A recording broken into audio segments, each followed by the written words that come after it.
Hello students, today we are going to study a poem meant for children, hide and seek।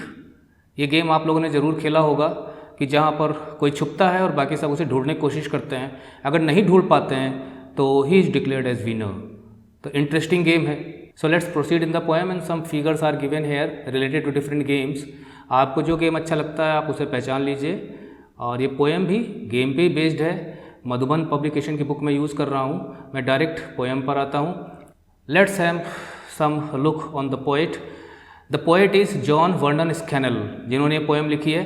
कभी ये boxer भी थे और boxer होने के नाते वो एक समय स्पोर्ट्स पे भी नॉवेल्स लिखा करते थे। ये पोएम भी गेम पर बेस्ड है। And he also was a school teacher in English literature.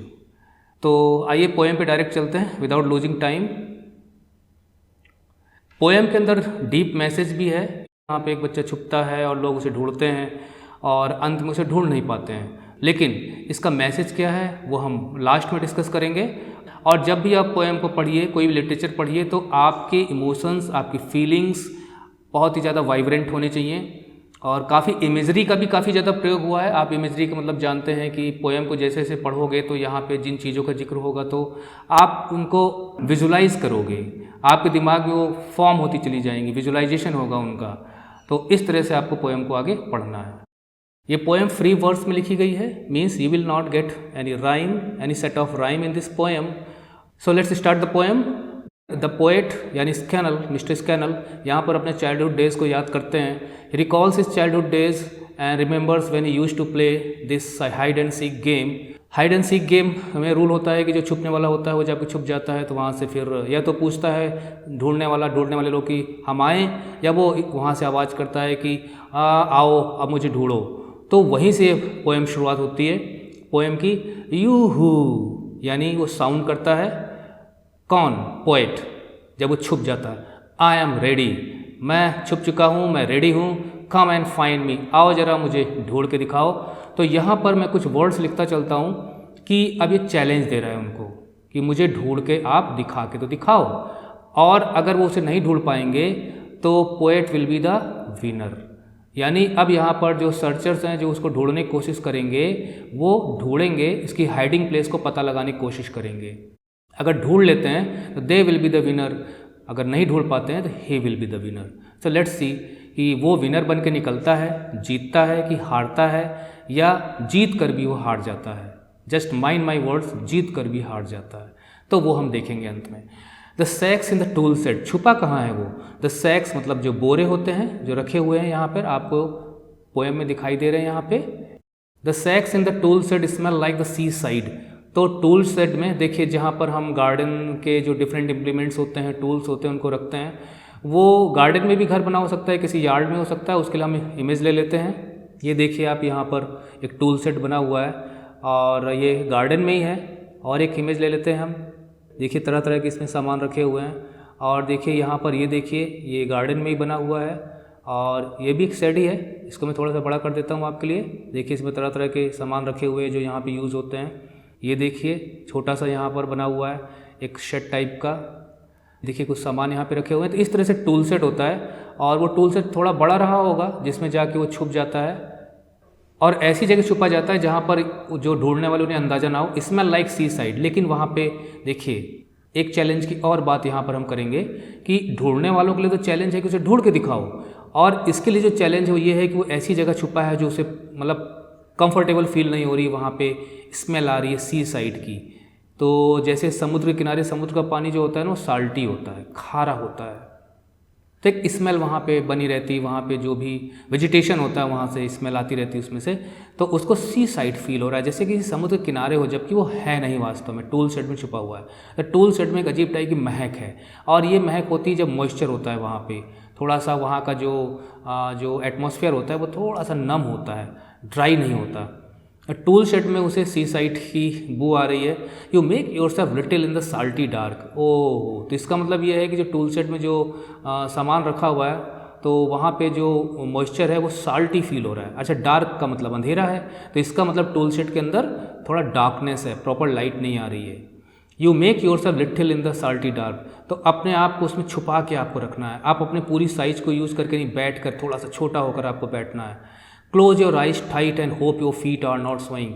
तो यहाँ पर देखिए, अच्छा इसमें आप ये भी देखिए कि जो पोएट है वो वहाँ पे आई शब्द का भी प्रयोग कर रहा है कि मतलब मैं छुप गया हूँ, और साथ में पोएट एक सेकंड पर्सन बन के भी बोल रहा है। मतलब यहाँ पे पोएट दो तरह से व्यक्ति बन के बोल रहा है, एक तो खुद मैं रेडी हूँ मुझे ढूंढ के दिखाओ, और दूसरा पोएट खुद ही अपने आप को यहाँ पर एडवाइस दे रहा है। तो it makes the poem more beautiful. You make yourself little in the salty dark, you का मतलब तुम। क्लोज योर आइज टाइट, अपनी आँखों को खूब टाइट बंद कर लो। तो हम ये भी मान सकते हैं कि जो बच्चा छुपा हुआ है यानी पोएट छुपा हुआ है, तो उसके माइंड में भी सारी बातें आ रही कि तुम अपनी आँख बंद कर लो, ये कर लो, वो कर लो। तो माइंड भी स्पीक करता है ना, mind speaks to the bearer himself और herself. Close your eyes tight, अपनी आँखों को टाइट बंद करो, and hope your feet are not showing, और हाँ तुम्हारे फीट बिल्कुल भी दिखने नहीं चाहिए बाहर की तरफ। इसका मतलब टूल सेट बहुत बड़ा नहीं है।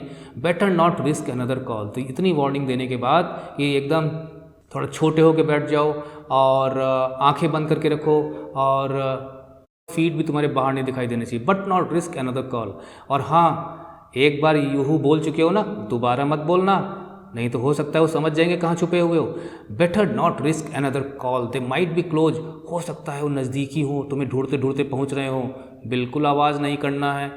Don't sneeze what ever happens, अब देखिए कहा जाता है कि खांसी आ जाए और छींक आ जाए तो आप रोक नहीं सकते हो उसको, तो वो वार्निंग दे रहा है। कौन? पोएट वार्निंग दे रहा है। या आप ये कह सकते हो कि उसके माइंड में बातें उठ रही हैं, छींकना नहीं, चाहे जो कुछ भी हो जाए छींक नहीं आनी चाहिए। द फ्लोर इज़ कोल्ड, देखिए एक चैलेंज ये है कि साल्टी डार्क है, सी साइड स्मेल है, छोटा होके बैठना पड़ रहा है, अपने को कर्ल करके बैठना पड़ रहा है, मतलब मोड़ के बैठना पड़ रहा है, और फ्लोर भी ठंडा है क्योंकि मॉइस्चर है ना वहाँ पे, ठंडी फर्श है। तो these are the challenges. Challenges are going to wage, for the winners, sorry for the searchers also, और for this poet in childhood also, जब वो गेम को रिकॉल कर रहा है, जब वो खेलता था, तो किसी इंसिडेंट को रिकॉल कर रहा है, किसी एक गेम को, कि उस दिन क्या क्या हुआ था।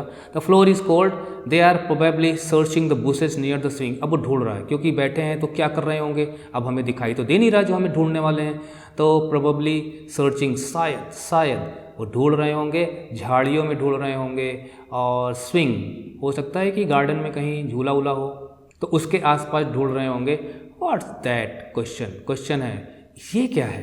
दैट साउंड्स लाइक देम, ऐसा लगता है कहीं वो लोग तो नहीं आ रहे हैं नज़दीक, क्योंकि अभी अंदर बैठा है तो बाहर की गतिविधियों का पता ही नहीं चल रहा है, activities. They are coming in, अरे अरे रे वो लोग अंदर आ रहे हैं।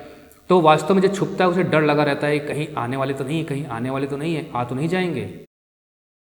डोंट ब्रीद और मूव, अब उसको और कॉशन दे रहा है ये पोइट, और या हम कह सकते हैं उसका माइंड, कि फीट तो नहीं दिखने चाहिए, आँख भी बंद करके रख सकते हो, लेकिन अब सांसों पे भी कंट्रोल करो, और मूव तो बिल्कुल मत करना। स्टिल मतलब शांत, हिलना डुलना नहीं है। No activity, no movement of the body. Someone knocks a can मतलब टिन का कुछ भी बना हुआ सामान, तो लगता है किसी ने किसी डब्बे को या किसी कैन को टच किया, क्या आवाज़ तो आई। फीट मटर, यानी अब आसपास उसको जो है पैरों की थोड़ी सी सरसराहट भी, आहट भी सुनाई दे रही है। मटर का मतलब इसी प्रकार से है कि यानी साउंड और voice that is heard but is not understood, तो इस तरह के बड़बड़ाने की आवाज़ों को तो पैर की आहट के लिए आया है। समबडी कम्स वेरी क्लोज, लगता है कोई बहुत नज़दीक आ चुका है। अ स्कफल ऑफ वर्ड्स, स्कफल का वैसे जनरल मीनिंग तो ये होता है कि जब आप किसी से हाथापाई कर लेते हो जल्दबाजी में, ओके, बिना सोचे समझे आप भिड़ गए, that is called scuffle.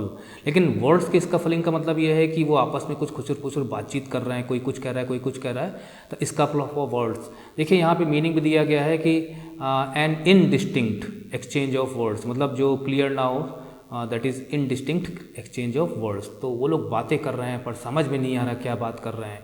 A laugh, उसके बाद ये लोग हंसते भी हैं। And then they are gone, उसके बाद वे वहाँ से चले जाते हैं। इसका मतलब उन्हें पता नहीं है कि टूल शेड में छुपा हुआ है। दे माइट बी बैक, अरे वो वापस लौट सकते हैं, यानी कि बिल्कुल भी केयरलेस नहीं होना है। Careful in case they come, careful सावधान रहो। इन केस का मतलब होता है कि अगर ऐसा होता है तो, दे कम कहीं वो आ ना जाएं, तो इसलिए वे दोबारा ना आ जाएं, ऐसी स्थिति ना बने, ऐसी सिचुएशन ना बने, सावधान रहो। They will try the green house, वे लोग ग्रीन हाउस को ट्राई करेंगे। तो इसका मतलब ये है कि जैसे टूल सेट है वैसे उनका ग्रीन हाउस भी होगा, कहीं पे बना होगा। ग्रीन हाउस आपने साइंस में पढ़ा होगा, हो सकता है उसी ग्रीन हाउस की बात हो रही है यहाँ पे। देन इन हेयर अगेन, और उसके बाद पता चला ग्रीन हाउस में गए ढूंढने के लिए, फिर दोबारा यहाँ आ जाए। तो इन केस दोबारा आते हैं तो सावधान रहना बहुत ज़्यादा ज़रूरी है। They are taking long time, और समय बीत गया, बड़ा लंबा समय बीत गया, कोई आवाज़ ही नहीं आ रही है। But they will come back, लेकिन नहीं नहीं नहीं नहीं आएंगे, आ सकते हैं। तो ये सेंस आता है जो छुपा हुआ है कि कोई नहीं, अगर हो सकता है कहीं किनारे छुपे हों, आवाज़ न कर रहे हैं, और मैं जैसे ही बाहर निकलूँ पकड़ लें मुझे, तो ये तो अपनी तरफ से छुपने की पूरी कोशिश कर रहा है। रिस्क पीप और परहैप्स, पीप का मतलब झांक के देखना। तुम्हारा मन अगर कर रहा हो कि थोड़ा झांक के देखें क्या हो रहा है, क्वेश्चन मार्क लगाए ना यहाँ पे, कर रहा होगा ना, नॉट येट, नहीं नहीं अभी टाइम नहीं हुआ है। They might creep in, creep का मतलब होता है रेंगना, लेकिन यहाँ पे है कि slowly without making any noise quietly, ये लोग चुपचाप चले आएंगे, तुम्हें पता भी नहीं चलेगा। अ गुड हाइडिंग प्लेस, तुम्हारी छुपने की जगह तो अच्छी है। दिस मतलब ये, the best you have ever found. तो अब ये खुश है अपने मन में कि मैंने गजब की जगह ढूंढी है और मेरे लिए सबसे बेस्ट है जहाँ पे मैं छुप सकता था। इट इज़ फनी दो दे हैवन ट्राइड अगेन। उसके बाद ये मजाक भी उड़ाता है, जो ढूंढने वाले जो बच्चे ढूंढ रहे हैं इसको, उनका मजाक उड़ाता है कह के ये कितना फ़नी है कि उन्होंने कोशिश भी नहीं की कि ज़रा टूल सेट में चल के देखा जाए कहीं वहाँ पे तो नहीं छुपा है। तो वो उनकी क्लेवरनेस पे शक कर रहा है। कांट हियर अ थिंग, आवाज़ नहीं आ रही। देखिए इस पैराग्राफ तक तो कॉशन है, उसके बाद इस पैराग्राफ में यहाँ तक कुछ पता चलता है कि वो लोग मूवमेंट है उनके फ्रेंड्स का जो उसको ढूंढ रहे हैं, लेकिन इसके बाद से यहाँ पर देखिए कुछ भी नहीं पता चल रहा है, वो दोबारा नहीं आ रहे हैं और बार बार वो ये सोच रहा है कि कहीं ग्रीन हाउस में गए होंगे, दोबारा आ जाएंगे, और वो चले गए क्या, काफ़ी लॉन्ग टाइम हो गया।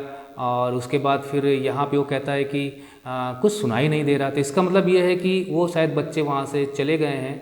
They must be miles away, हाँ लगता है कुछ ज़्यादा दूरी पे हैं। माइल्स का मतलब ये नहीं कि बच्चे 1 मील की दूरी पे हैं उसको ढूंढने वाले, कहने का मतलब ये है कि वो इनफ और कंसिडरेबल डिस्टेंस पर हैं, तो मैं थोड़ा सा आराम कर सकता हूँ, रिलैक्स कर सकता हूँ। ये देखिए एक इमेज बनी हुई है यहाँ पे। द डार्क डैम्प स्मेल, डैम्प का मतलब होता है जिसमें मॉइस्चर हो, मतलब कि थोड़ी सी नमी हो, और वो डैम्पनेस मतलब गीलापन, लेकिन वो गीलापन होता है जो आपको अनकंफर्टेबल फील कराता है, दैट इज़ डैम्प। आप बरसात में भीगते हो, आपको मज़ा आता है, लेकिन डैम्प वहाँ पे फील होगा जहाँ पर आपको अच्छा ना लगे उस गीलेपन से। द डार्क डैम्प स्मेल, अब देखिए यहाँ पे एक चैलेंज फिर इसके लिए है कि वो जगह कंफर्टेबल नहीं है। अब उसको वहाँ की जो डैम्पनेस है उसकी स्मेल आ रही है, सैंड की स्मेल आ रही है, क्योंकि नीचे की जो फर्श है वो शायद पक्की नहीं है। इस थिकर का मतलब यहाँ पे स्ट्रॉन्गर, जो स्मेल है वो बहुत ज़्यादा स्ट्रॉन्ग होती चली जा रही है, यानी स्मेल अब बर्दाश्त के बाहर होती चली जा रही है, लेकिन वो देखिए सहन करके बैठा हुआ है। मतलब इतनी ज़्यादा दिक्कतों के बावजूद भी even facing so many difficulties as he is hiding in a very uncomfortable hiding place. Give them another call. अब यहाँ पर पोएट उसे कहता है, और यह उसके मन में लगता है कि नहीं मुझे अब एक आवाज़ और देनी चाहिए। तो अब थोड़ा सा डिस्टर्ब फील कर रहा है कि क्या बात है। यूहू कम एंड फाइंड मी, आओ मुझे ढूंढ के दिखाओ। तो सेकेंड टाइम ये रिपीट हुआ यहाँ पे। But they are still elsewhere, लेकिन अभी भी वो यूहू कहने के मूड में नहीं है और वो कॉशन यानी कि अलर्ट है अभी भी कि but they are still elsewhere, ये कहीं ना कहीं हैं, नज़दीक ही हैं, किसी और जगह हैं। They will think you are clever, तो वे लोग ये सोचेंगे कि तुम बहुत चालाक हो। अब यहाँ पर वो शक कर रहा है कि कहीं ऐसा ना हो कि लोग चालाकी कर रहे हों और वो लोग चुपचाप बिल्कुल भी यहाँ पे आहट ना करें, तो मैं यहाँ से यूहू की आवाज़ दे दूँ और उनको ये पता चल जाए कि मैं कहाँ छुपा हूँ। तो यहाँ पर वो कहता है कि they will think you are clever, तो वो सोचेंगे कि मैं चालाक हूँ, तुम चालाक हो, and ask you where you hid, और वो यूहू की आवाज़ से पता चल जाएगा उन्हें कि मैं, और यूहू की आवाज़ उन्हें पता चल जाएगा कि मैं कहाँ पे छुपा हुआ हूँ। हाइड का सेकेंड फॉर्म हिड। तो they will think you are clever and ask you where you hid, तो वे लोग समझेंगे तुम चालाक हो सकता है तुमसे आवाज़ लगा के पूछे भी कहाँ छुपे हो, कहाँ छुपे हो। डोंट टेल देम, लेकिन उनकी चालाकी में मत आना। सारे उपाय कर रहा है, मतलब he is using all ideas to keep hidden, सारे आइडियाज़ का प्रयोग कर रहा है, सारी क्लेवरनेस भी यूज़ कर रहा है, सारे ट्रिक्स का यूज़ कर रहा है। और अब अचीव क्या करना चाहता है, उसका जो गोल है वो है टू विन, उसका अचीवमेंट होना चाहिए कि वो इस गेम को विन करना चाहता है। That is why he is suffering so many difficulties but he is still hidden there. Keep it a secret, एकदम सीक्रेट रखना, कहाँ छुपे हो बताना मत। It is cold in here. अब देखिए यहाँ पर प्रॉब्लम फिर यहाँ पे बताई गई है, ठंडा भी लग रहा है। यू कांट हियर एनीथिंग, कोई आवाज़ सुनाई नहीं दे रही है। बट वेट, लेकिन वेट करो। लेट देम हंट अ लिटिल लॉन्गर, थोड़ा और उनको ढूंढने दो, अभी नहीं निकलो, अभी आवाज़ मत दो, अभी कोई हिंट मत दो। Think of the frowning at each other, जरा सोचो कि वे लोग गुस्से में या आंख भौं सिकोड़ना, फ्राउनिंग, जब आप आश्चर्यचकित होते हो, सरप्राइज फील करते हो, देन यू डू। और कभी कभी गुस्से में भी आप आंखों को सिकोड़ लेते हो, भौं को सिकोड़ लेते हो, जिसके फ्राउनिंग। तो think of them frowning at each other, वे लोग एक दूसरे को फ्राउनिंग करके देख रहे हैं, कहाँ गया, कहाँ छुपा है, कहाँ छुपा है। और ये सब सोच सोच के ये जो हाइड किया हुआ बैठा हुआ है, ये खुश हो रहा है कि कितना परेशान है, सब लोग ढूंढ नहीं पा रहे हैं। इन्जॉय कर रहा है इस वक्त, ये he is enjoying at his success.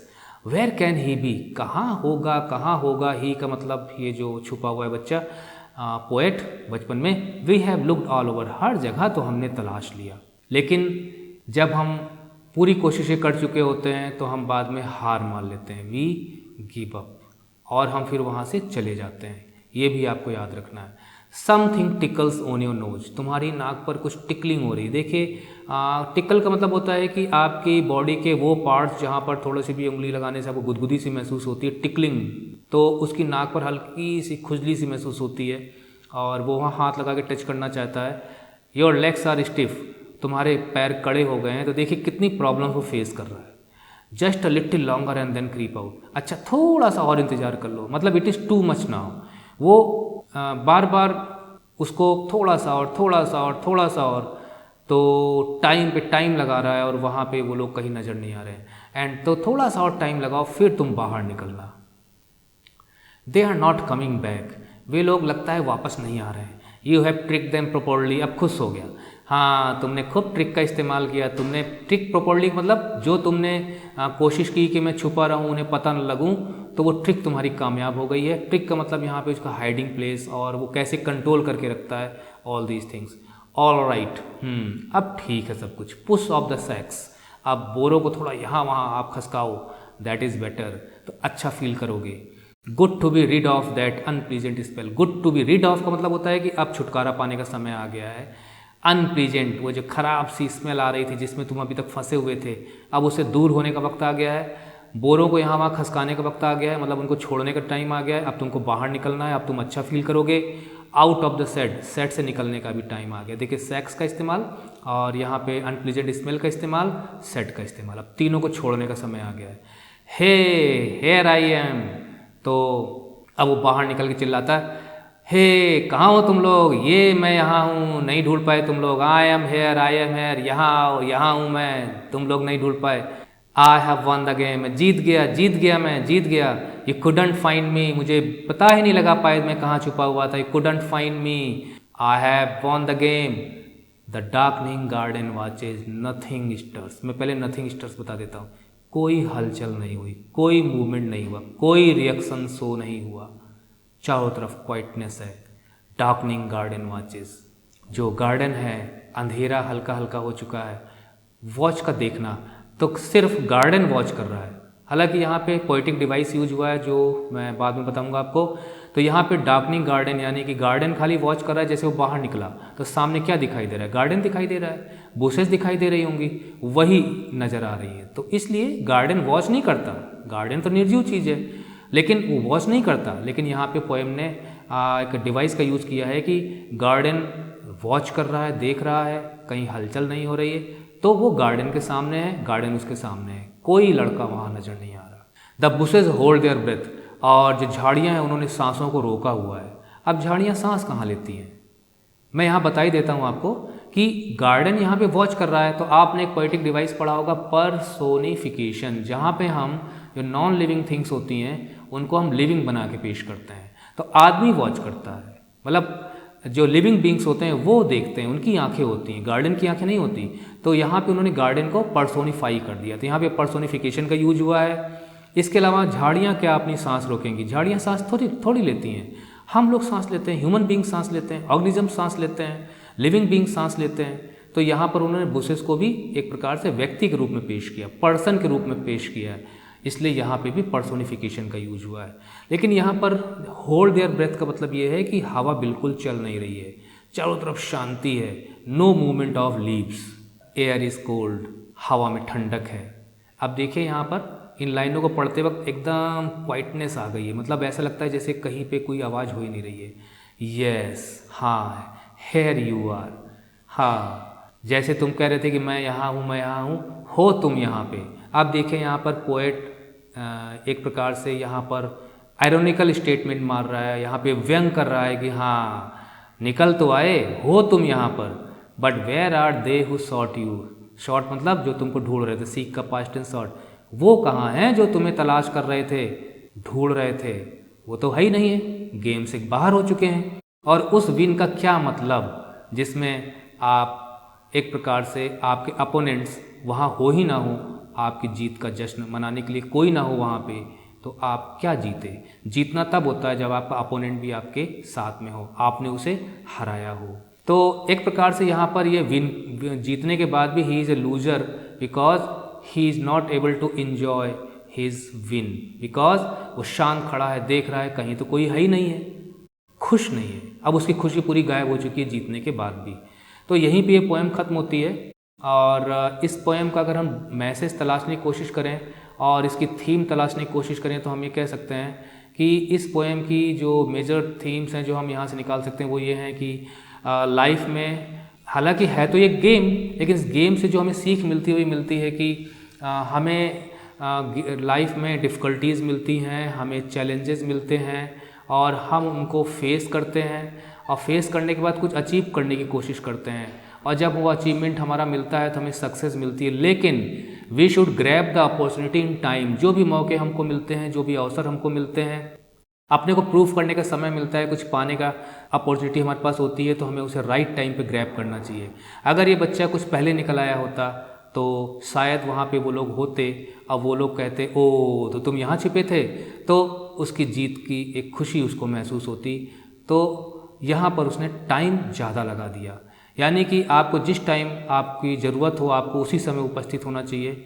अगर आपकी ज़रूरत किसी को, व्यक्ति को है, वो आप उसको बेनिफिट पहुंचाना चाहते हैं, कोई फ़ायदा पहुंचाना चाहते हैं, हेल्प करना चाहते हैं, तो राइट टाइम में आपने हेल्प नहीं किया तो उस हेल्प का भी कोई मतलब नहीं रहेगा। कोई पेशेंट है, अगर उसे राइट टाइम पे दवा ना मिली, आप दवा लेके पहुँचे, ऐसी बात नहीं है, लेकिन आप 1 घंटा देर से पहुँचे तो हो सकता है उस पेशेंट की डेथ हो जाए। तो उसी प्रकार से यहाँ पर एक टाइम फैक्टर को यहाँ पे दिया गया है। और उसके बाद जो आगे हम देखते हैं कि लड़का अकेला रह जाता है, तो आइसोलेशन भी इस पोएम की एक थीम है और उसको छोड़ के चले जाते हैं, मतलब एबेंडन कर देते हैं।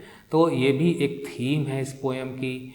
और चूँकि वो छुपता है, चैलेंज करता है कि मुझे ढूंढ के दिखाओ, तो एक कंपटीशन भी है इस थीम में।